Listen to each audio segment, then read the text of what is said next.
ఇది మీకు తెలుసా?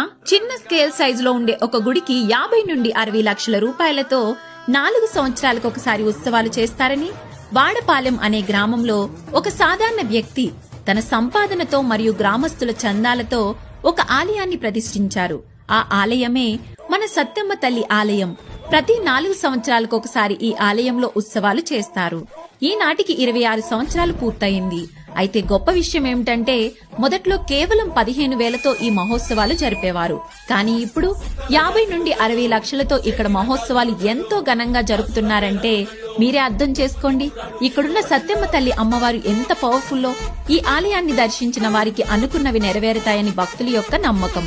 విషయం ఏమిటంటే ఇప్పుడు వచ్చే ఫిబ్రవరి 1 నుండి 15వ తారీఖు వరకు మన వాడపాలెం గ్రామంలో సత్తెమ్మ తల్లి వారికి గ్రామస్తుల సహాయ సహకారాలతో ఘనంగా ఉత్సవాలు జరగనున్నాయి. మీరు ఈ ఆలయాన్ని దర్శించాలంటే